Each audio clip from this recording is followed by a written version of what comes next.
Pois que adianta o homem ganhar o mundo inteiro e perder a sua alma? Pois que adianta o homem ganhar o mundo inteiro e perder a sua alma? Eu gostaria que vocês recuassem um pouco o texto e a partir do versículo 33 a gente lesse o contexto em que essa palavra é dita por Jesus. Versículo 33 então. Jesus, porém, voltou-se, olhou para os seus discípulos e repreendeu Pedro, dizendo: para trás de mim, Satanás, você não pensa nas coisas de Deus, mas nas dos homens. Você não cogita, você não considera as coisas de Deus, e sim as dos homens.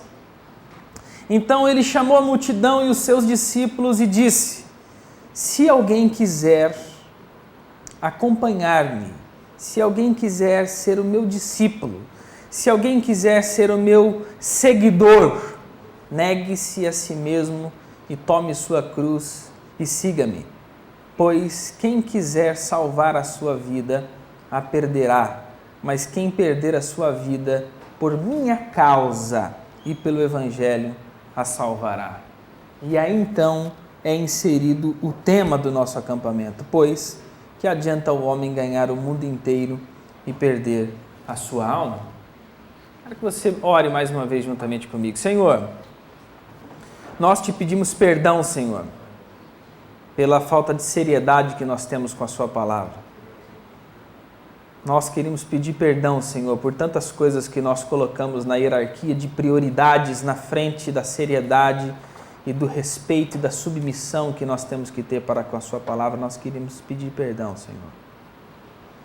Perdoe a nossa incredulidade, perdoe os nossos pecados, perdoe a insensibilidade com que muitas vezes nós nos comportamos frente ao que o Senhor quer falar.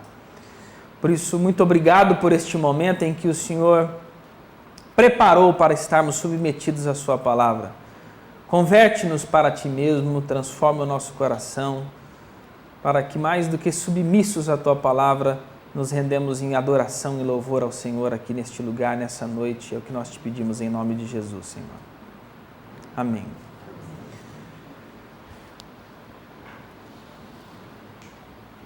Qual é a razão da sua vida? Qual é o sentido?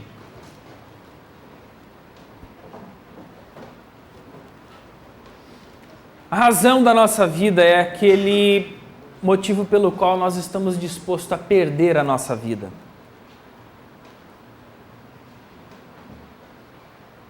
É aquilo que, sem aquele elemento, sem aquilo que eu considero importante, não vale a pena viver.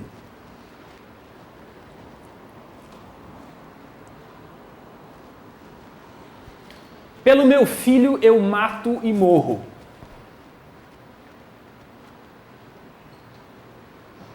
Sem precisar pensar muito. Se alguma ameaça estiver entre eu e a minha família, eu daria a minha vida em defesa da minha família. Porque não se trata não tem como negociar isso aqui. Ou seja, eu prefiro perder a minha vida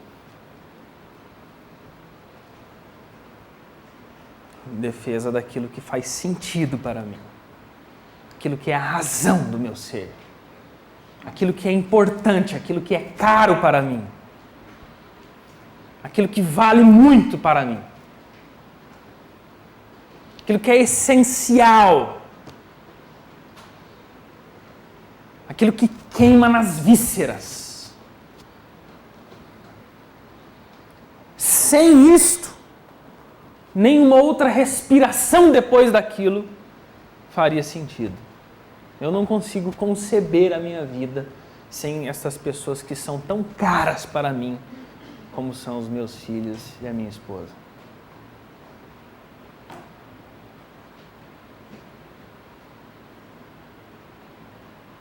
Isso dá sentido. Isso tem um valor. E essas colocações, elas servem para rastrear o sentido da nossa existência e da nossa razão de viver. É aquilo que é caro, é aquilo que é importante. Isso também é muito subjetivo, porque nem todos pensam assim. Atribuir valor às coisas é uma questão subjetiva. Isso pode ser importante para mim, mas não para outros.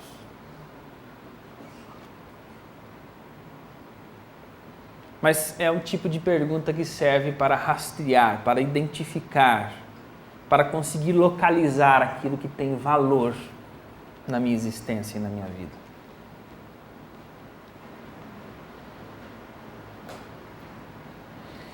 E aqui está uma palavra colocada por Jesus neste contexto especificamente. Porque aqui não é subjetivo, é uma questão que atinge a todos nós.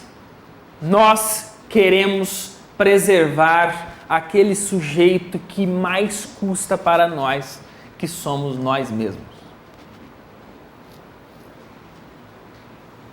O que adianta você conseguir satisfazer todos os desejos, todos os apetites, todas as intenções, tudo aquilo que lhe dá prazer, alegria, felicidade, contentamento, realização, todo esse patrocínio, todo esse financiamento a você mesmo, o que adianta ser isso possível se você perder a sua alma? O que você dará em troca da sua alma?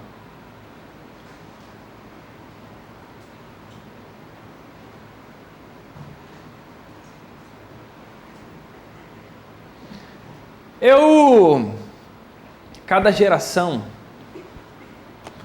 muitas gerações se passaram e cada geração enfrenta um inimigo diferente.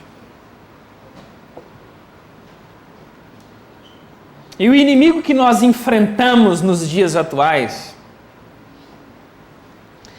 é não crer na palavra de Deus.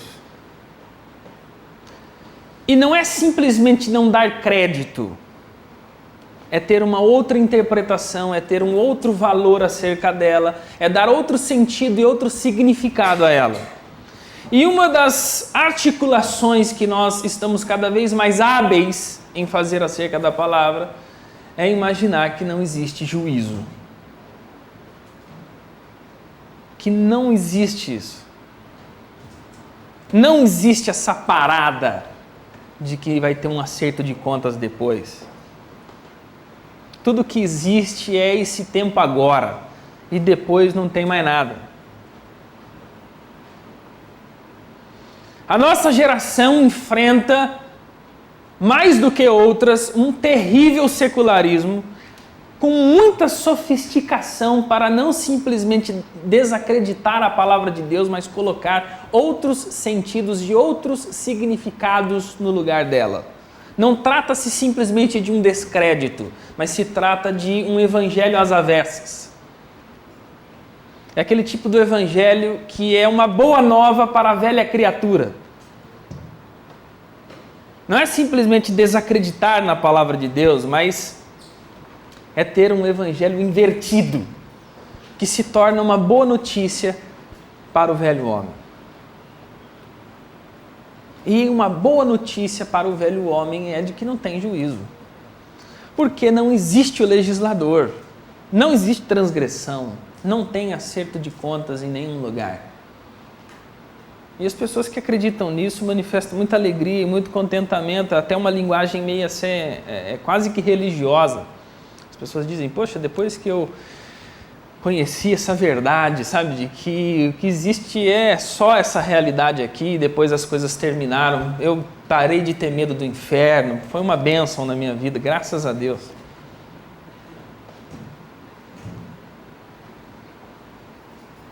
E a pessoa que dá o testemunho acerca disso, dá um testemunho realmente de uma pessoa que ela se libertou mesmo de uma prisão, igual os crentes testemunham nas igrejas. Maravilha, eu já não estou mais capturado por esse tipo de raciocínio piegas, atrasado, ultrapassado. Mas o evangelho é o seguinte: se você querer salvar a sua vida, você vai perdê-la. E se você perder a sua vida, muito detalhe aqui, muita atenção aqui. Não é perder a vida e terminou a frase. Perder a vida por amor de mim.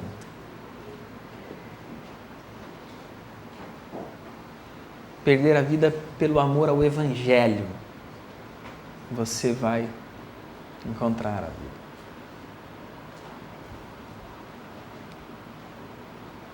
Agora, uma coisa muito importante que eu sempre me pergunto: por que é na alma que está o sentido? Por que aquilo que representa maior valor é a alma? Porque você pode ganhar o mundo inteiro e perder aquilo que realmente importa, que é a sua alma. Por que é na alma que está a grande essência, o grande significado da vida? Porque o sentido da vida, ele é um relacionamento com Deus, comunhão, intimidade com Deus. Vamos lá para Gênesis capítulo 3, versículo 8 e 9. Talvez se nós começássemos a folhear mais a Bíblia, nós estaríamos com menos sono.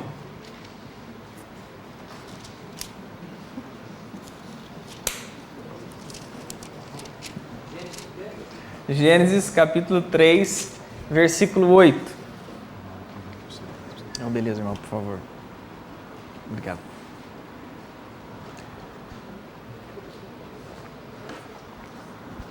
Gênesis capítulo 3, versículo 8.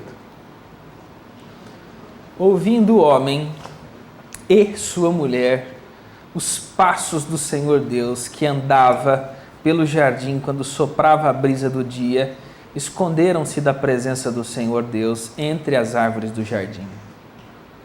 Mas o Senhor Deus chamou o homem, perguntando: onde está você? Deus pergunta a cada um de nós aqui, neste momento, nessa hora: onde é que você está? Onde é que você está significa que você está longe, que você está separado. Significa que você não está na presença de Deus. Significa que você está distanciado de Deus. De modo que Deus precisa nos chamar, Ele precisa indagar-nos. Onde você está, Silas? Cadê você? Aonde você está, Fábio? Por que você está longe? Por que você não está próximo de mim? Por que você não está aqui na minha presença? Nós não nos encontrávamos todos os dias. Nós não conversávamos todos os dias. Nós não tínhamos uma comunhão perene, ininterrupta, prazerosa, íntima. Por que você não está mais aqui? Por que você se esconde? Por que você está arredio? Por que você tem medo? Por que você tem medo de Deus? Por que você tem medo de mim? Deus pergunta a Adão. Esta pergunta é muito interessante. Porque há um ato decisivo, volitivo, consciente de Deus, aliás, do homem. Quando nós tratamos a queda, nós pensamos muito nas categorias de um acidente. Como se eu, de repente, batesse aqui neste banco e derrubasse essa jarra, este copo, e alguém diria: poxa, a jarra caiu. Assim como nós dizemos, o homem caiu. A queda do homem. É muito diferente de eu chutar este recipiente. Eu não tenho acidente nenhum. Seria um ato volitivo, consciente. Eu sei exatamente o que eu quero fazer, o que eu quero provocar. Quero quebrar isso aqui. Agora, se eu esbarrar e derrubar, é um acidente. Ou seja, não tem dolo. Às vezes nós tratamos muito a questão da queda nessas categorias. Eu quero dizer que nós rompemos com Deus conscientemente. Nós nos escondemos de Deus conscientemente. Ninguém está longe de Deus porque não sabe onde Ele está. Nós não queremos estar perto de Deus. Nós não queremos ouvir a sua voz. Nós decretamos inimizade entre nós e Deus. Ou seja, eu não quero me submeter, eu não quero considerar, eu não quero obedecer, eu não quero ter um tutor, eu não quero que alguém pense fora de mim. Eu quero ser Senhor sobre a minha própria vida. E essas questões, elas são existenciais, elas são aquilo que preenche os meus pulmões o tempo inteiro. Há uma rebelião, há alguém que decretou uma rebelião em relação a Deus, no sentido de não concordar com o caráter de Deus, de não querer estar submetido à sua voz. Este é um movimento que cada um de nós fazemos todos os dias.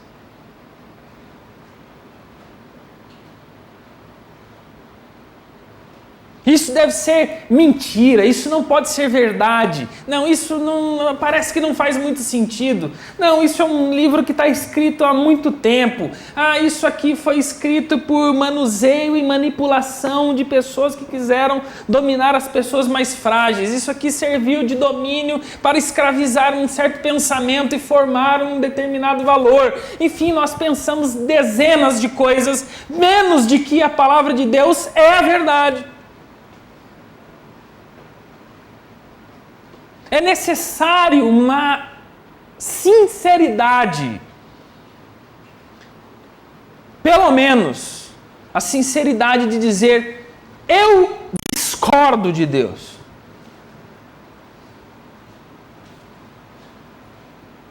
O meu ser, aquilo que eu entendo da vida, aquilo que eu considero, aquilo que eu compreendo, tudo me indica que eu discordo. Eu tenho elementos, motivos suficientes para discordar de Deus. Eu não quero me submeter a isso aí, e é assim que funciona. Porque isto é o que nós fazemos. Eu quero o meu desejo, a minha vontade, é o meu prazer, é a minha alegria, é o meu pensamento, é a minha cosmovisão. São as minhas pernas que vão, são os meus olhos que contemplam, são as minhas mãos que agarram. Eu faço, eu quero, é a minha vontade, eu não quero nada contigo. É assim que nós agimos, mas não é assim que nós professamos. Nós somos rebeldes por natureza. Cada célula que está, cada molécula, cada tecido que funciona em nós manifesta uma rebeldia em relação a Deus. Não um desconhecimento, não uma ignorância, mas uma rebeldia consciente.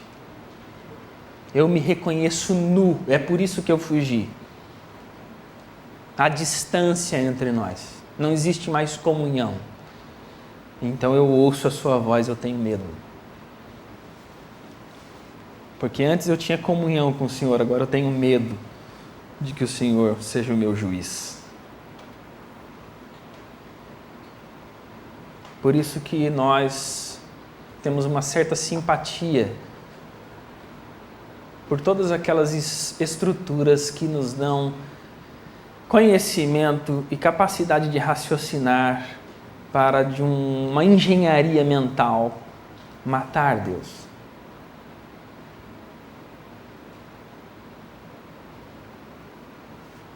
É isso que pulsa, é isso que pula dentro de nós. Nós não queremos ter comunhão com o Senhor. Nós somos rebeldes por natureza.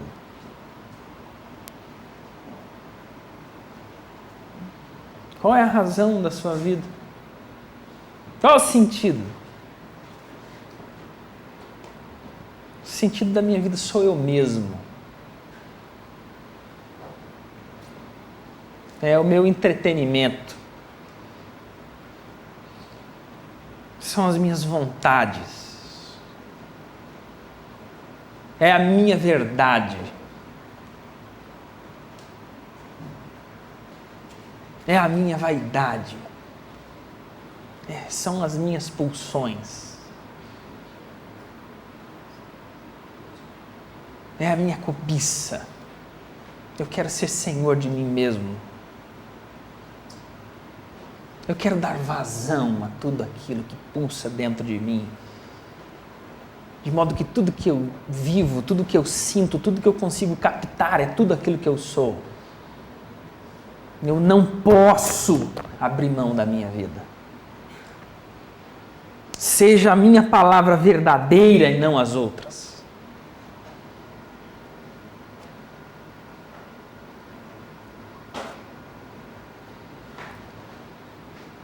Minha oração é que Deus traga à nossa consciência de que este é exatamente o movimento da nossa existência. Nós sempre temos um não em relação a Deus.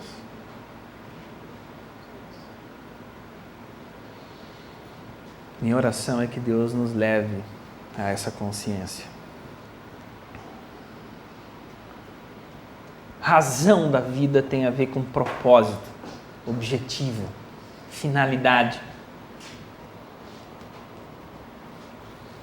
E se você perder a sua alma, significa que você perdeu a comunhão com Deus. O que adianta você ganhar o mundo inteiro e perder a comunhão com o Senhor?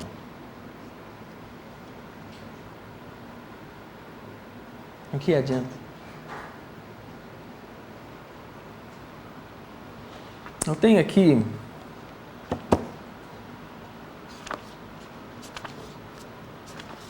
um livro muito interessante.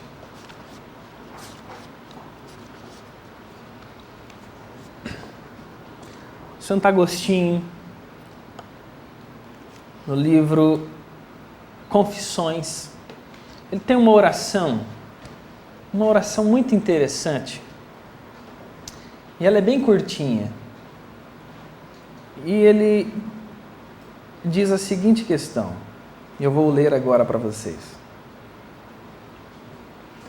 Ele está dizendo acerca do propósito da vida, a razão da vida, o sentido mais profundo do ser. Tu o incitas, ou seja, Deus incita o homem para que sinta prazer em louvar-te. Fizeste-nos para ti, e inquieto está o nosso coração, enquanto não repousa em ti. Tu o incitas para que sinta prazer em louvar-te, fizeste-nos para ti, e inquieto está o nosso coração, enquanto não repousa em ti. Eu verdadeiramente tive um privilégio na minha vida, porque eu conheci o Senhor, cheguei ao Evangelho aos 17 anos de idade. Eu nasci num lar evangélico, os meus pais me apresentaram enquanto criancinha lá na igreja, na mão dos pastores. Com os 14 anos eu tive um flerte com a igreja muito forte. Mas aos 17 eu tive uma experiência com o Senhor. Aos 17 anos eu tive um encontro genuíno com Deus. Na flor da minha juventude, da idade, da força, da inteligência, eu rendi tudo que eu tinha, tudo que eu era nas mãos de Deus. Eu tive essa experiência, eu louvo, e louvado eternamente seja o nome do Senhor Jesus Cristo, por causa dessa experiência. Ele salvou a minha vida e eu glorifico o nome dele, e que Deus me preserve assim até o último dos meus dias. Mas até os 17, esse hiato entre os 14 e os 17 anos, eu passei pelo mundão. Mesmo tendo uma consciência latente, não viva, não vivificada pelo Senhor, mas eu tinha um conhecimento, mas ele não era um conhecimento de regeneração. Eu tinha um flerte com a igreja, eu achava que fazia algum sentido. Talvez muitos daqueles que me escutam agora estejam justamente nessa circunstância. Porque também nasceram na igreja, porque também já vieram em vários acampamentos, porque já conhecem muito sobre a Bíblia. Existe esse nome Jesus que está o tempo inteiro sendo ventilado, mas ainda não é experiência no seu coração de que o Senhor verdadeiramente é bom.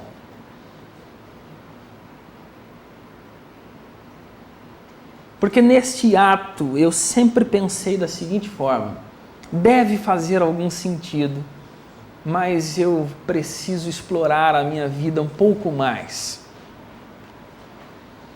Eu sou muito jovem, eu preciso dar alguns passos a mais. Eu preciso ter mais experiências, eu preciso dar mais vazão ao meu conhecimento, à minha vontade, à minha inteligência, ao meu prestígio. Eu preciso caminhar um pouco mais. A minha vida é muito preciosa para eu entregar nas mãos desse Deus. Será uma castração muito terrível. Eu vou sofrer profundas privações se eu me colocar nas mãos desse Deus. Por quê? Porque eu suspeitava de Deus. Eu não tinha ninguém para explicar isso para mim. Estou fazendo uma análise às avessas. É o Silas explicando o Silas. É o Silas, hoje 34, analisando o Silas lá de 14, há 20 anos atrás. E talvez muitos de vocês estejam passando justamente por essa experiência e vocês não conseguem dar nome ao fenômeno que vocês estão atravessando, que é suspeitar de Deus. É desconfiar de Deus. É achar que Deus é uma peça da qual se eu der crédito, se eu achar que é verdadeiro, se eu achar que isso funciona mesmo, eu vou dar um tiro muito, muito grande no escuro. Vai que não é. Vai que não seja desse jeito. Vai que não é simplesmente um fenômeno cultural do qual eu faço parte, a minha família, eu estou inserido aqui, eu escuto há muito tempo. Vai que não é uma nuvem. Eu preciso examinar um pouco mais, eu preciso ter mais certezas. Quem sabe se eu tivesse uma visão, um fenômeno metafísico para assim dar crédito e validar a experiência. É aquela ideia, abre primeiro o mar, depois eu atravesso. E Deus diz, não, pisa primeiro que eu vou abrir. Eu desconfiava, eu achava que existia algum problema, que era muito arriscado. Era muito arriscado e eu precisava investigar um pouco mais. Quem sabe não seja exatamente esta mesma circunstância que muitos de vocês estejam atravessando. Vai que Deus blefa. Vai que isso é simplesmente um conhecimento e não é verdade.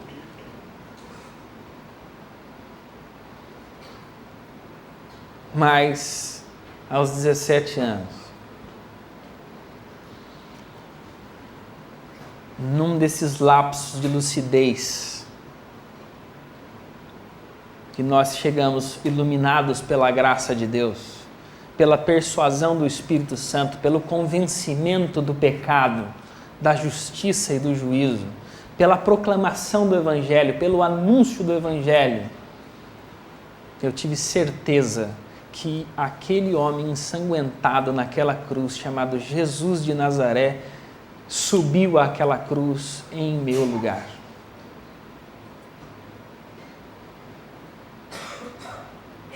Porque o critério de Deus para a comunhão, preste muita atenção, o critério de Deus para a comunhão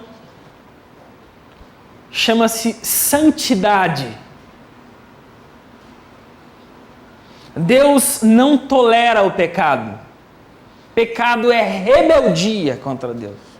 O critério para que haja intimidade e comunhão com Deus chama-se santidade.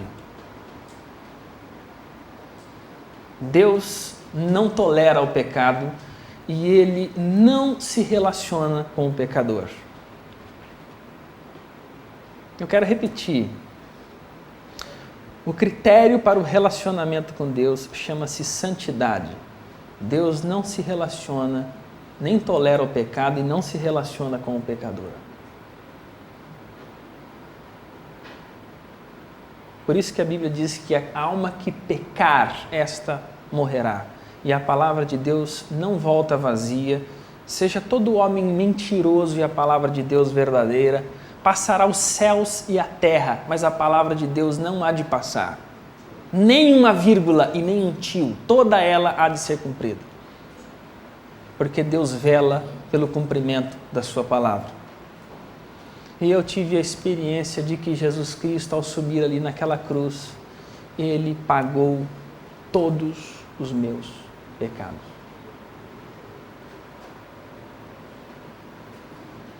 Eu sei, Senhor, que eu não tenho mérito algum de estar na sua presença. Mas de uma forma inexplicável, eu entro confiadamente diante do trono da graça, sabendo que a única coisa que eu tenho que apresentar diante de Ti é a aspersão do sangue do Cordeiro ali naquela cruz. E a aspersão do sangue do Cordeiro me torna santo na sua presença. E o Senhor está satisfeito com o sangue do seu Filho, que é o Cordeiro de Deus que tira todo o pecado do mundo. De modo que, por causa do convencimento do Espírito Santo, eu entrego a minha vida nas tuas mãos. Toda a minha inteligência, tudo o que eu sou, não tenho nenhuma reserva, eu coloco tudo nas tuas mãos. Porque eu não consigo suspeitar mais do seu caráter. Quando eu olho para a cruz, quando eu olho para o sacrifício de Jesus, eu não consigo mais suspeitar do seu caráter. Eu sei que tu és bom.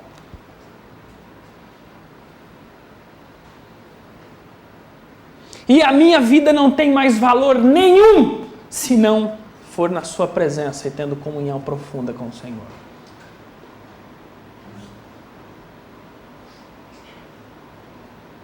Critério de comunhão, critério de relacionamento com Deus é santidade. E o que nos torna santos diante de Deus é o sangue de Jesus Cristo. Por isso que o autor de Hebreus diz: entremos, pois, confiadamente, sem medo, sabendo que nós vamos receber o favor de Deus no tempo oportuno. Acheguem-se diante do trono da graça. Critério da comunhão, do relacionamento, da intimidade com Deus é a santidade. Persuadidos pelo caráter de Deus, nós chegamos à conclusão de que nós não temos como agradar a Deus. E quando nós olhamos para a nossa vida, nós temos um terrível pânico, pavor, terror.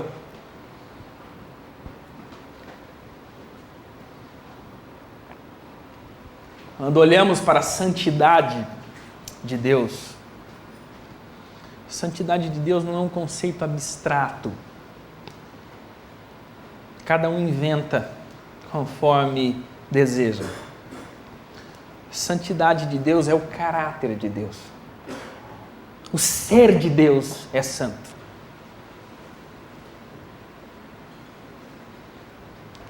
A Melissa e o Neilson,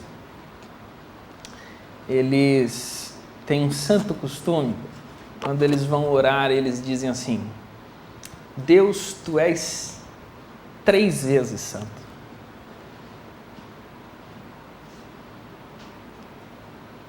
Santo, santo, santo é o teu nome. Fazendo menção à Trindade, Pai, Filho e Espírito Santo. O ser de Deus, o caráter de Deus é a sua santidade. Vamos lá para Amós capítulo 4, versículo 2.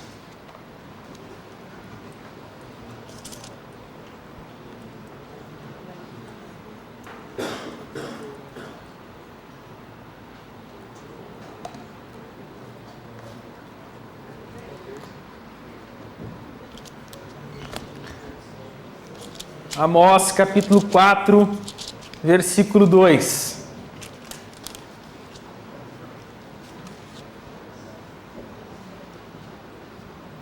A palavra de Deus nos diz assim: o Senhor, o soberano, jurou pela sua santidade. Deus jurou pela sua santidade. E ainda em Amós capítulo 6, versículo 8. O Senhor soberano jurou por si mesmo. Veja, note este paralelo. Deus, quando jura pela sua santidade, jura por si mesmo, porque Ele é santo. E Deus, por ser santo, só se relaciona com aqueles que são santos. Por isso que a Bíblia diz: sede santos, porque eu sou santo. Mas e daí? Quem que é santo?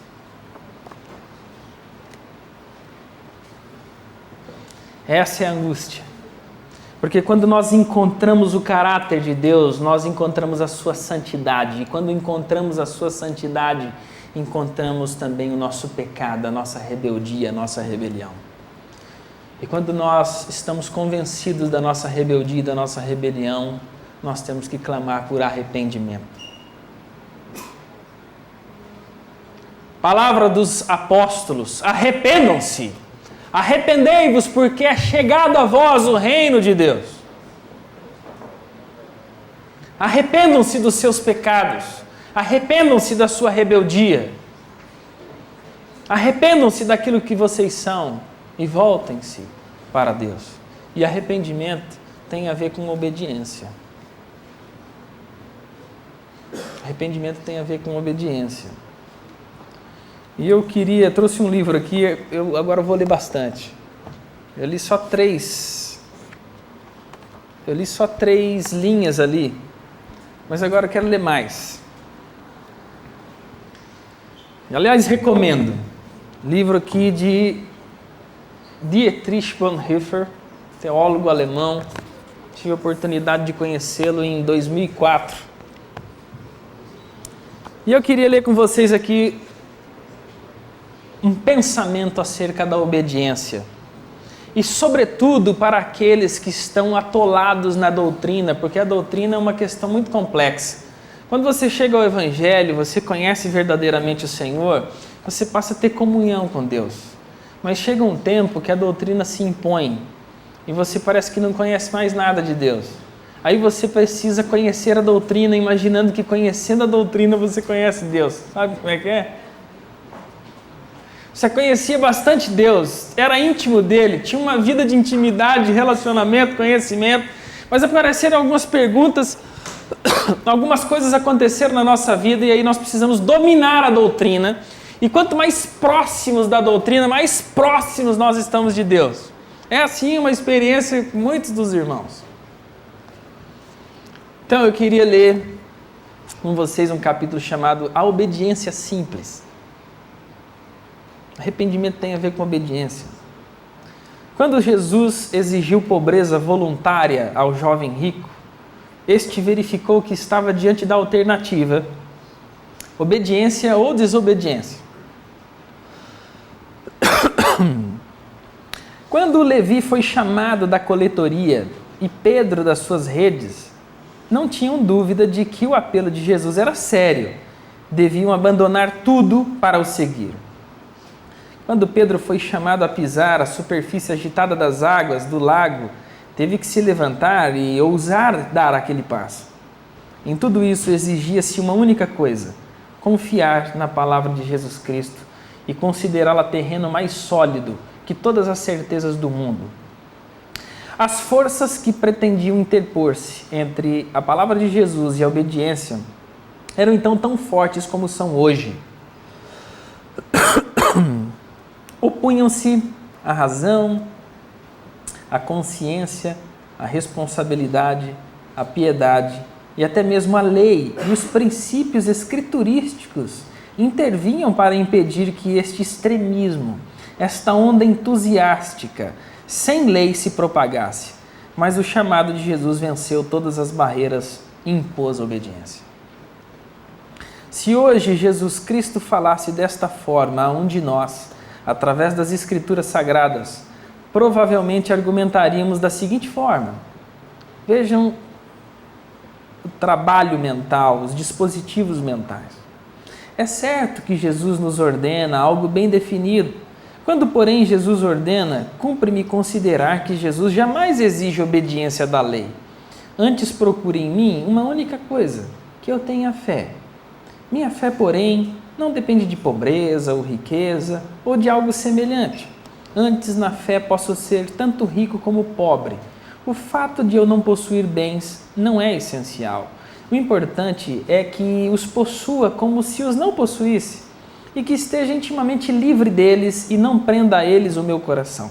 Por exemplo, Jesus diz: vende o que tens, mas o que ele quer dizer na realidade é o seguinte: na verdade, não importa que cumpras esta ordem ao pé da letra. Podes tranquilamente conservar os teus bens, apenas deve tê-los como se não os tivesse. Não prendas o coração ao que possuis. A obediência à palavra de Jesus consistiria, portanto, exatamente na rejeição da obediência simples, por esta basear-se na lei, para então sermos obedientes na fé. Neste ponto, distinguimos-nos do jovem rico. Este, em sua tristeza, não pôde tranquilizar-se, dizendo para consigo mesmo, apesar da ordem de Jesus: continuarei com minhas riquezas, apenas passarei a ser intimamente livre das minhas riquezas. Consolar-me-ei em toda a minha insuficiência no perdão dos pecados e pela fé terei comunhão com Jesus. Ao contrário disso, o rapaz se retirou-se e triste, e com a obediência perdera também a fé. O rapaz foi absolutamente sincero nesta atitude. Nós, porém, diríamos: o chamado de Jesus tem que ser tomado a sério, sem dúvidas. Mas a verdadeira obediência consiste em ficar na minha posição, na minha família e servir a Jesus aí mesmo, porém em verdadeira liberdade interior.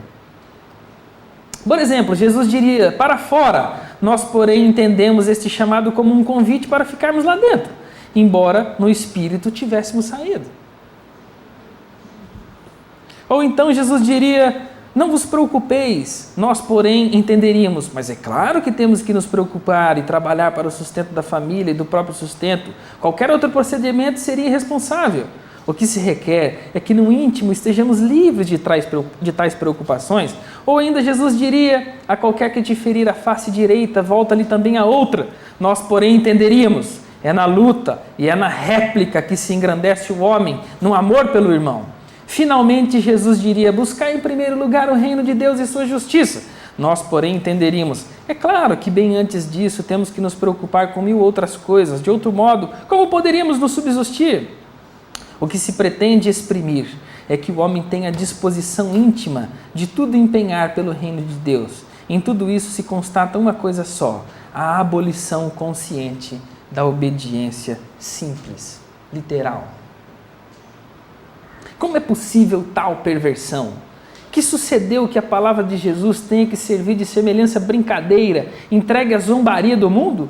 Noutros setores, ao se dar ordens, as circunstâncias são claras. O pai diz ao filho, vai para a cama, e o filho sabe bem o que o pai quer dizer. Uma criança com treinamento pseudo-teológico, como é o nosso caso, porém argumentaria assim, papai disse, vai para a cama, está querendo significar que estou cansado, porém não gosta que eu esteja cansado, quer que eu esteja livre do cansaço. Bem, eu posso livrar-me do cansaço brincando.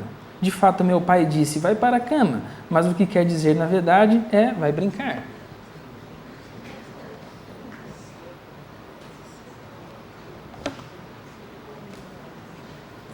Somos picados por esse Zika vírus ou não?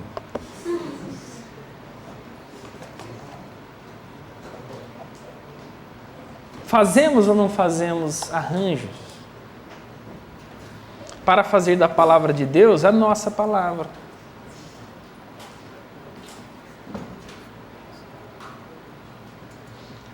Portanto, quero retomar quando a palavra de Deus diz: o que aproveita o homem ganhar o mundo inteiro e perder a sua alma? Não é uma palavra idílica, poética, bonita que está na Bíblia para você ler e achar legal. A palavra de Deus está falando sério conosco. Porque todo aquele que perder a sua vida por amor de mim e do Evangelho, disse Jesus, vai encontrá-la. De modo que a razão da nossa vida é obediência ao Senhor. Obediência é liberdade. Ser feliz diante de Deus é santidade. Este é o sentido e o propósito que Deus tem para cada um de nós. Amém? Quero orar com vocês. Pai, nós te agradecemos por este lugar, te louvamos por este momento, te louvamos pelo livramento que o Senhor tem proporcionado sobre as nossas vidas. Te louvamos, Senhor, porque aqui neste lugar o Seu nome é invocado. Seja entronizado o Teu nome no nosso meio. Nós nos arrependemos diante do Senhor e pedimos que a vida de Cristo, a vida, a obediência do Cordeiro seja a nossa vida. Que nós te pedimos em nome de Jesus, Senhor. Aquieta o nosso coração, retire de nós a insatisfação, o descontentamento, para que em tudo o Seu nome seja glorificado.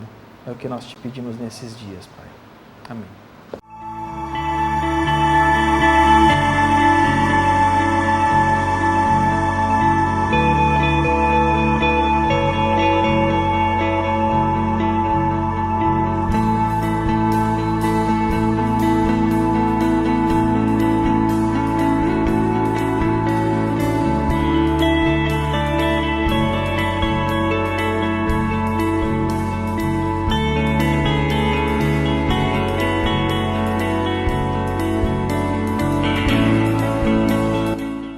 Livraria PIB Londrina. A Livraria PIB Londrina procura selecionar cuidadosamente seus títulos e autores a fim de oferecer conteúdo alinhado com o Evangelho de Jesus Cristo. Bíblias, livros de teologia, filosofia, devocionais, literatura infantil, biografias, comentários bíblicos e muito mais. Dispomos também de um acervo de CDs e DVDs das quase 4.000 mensagens ministradas na primeira Igreja Batista em Londrina. Visite a Livraria PIB Londrina e conheça ainda mais. Livraria PIB Londrina, de segunda a sexta, às 13h30 da tarde, às 6 horas. Endereço: Avenida Paraná 76A, próximo ao Calçadão, no centro de Londrina. Ligue para 3372-8921 e acesse o site www.livrariapiblondrina.com.br.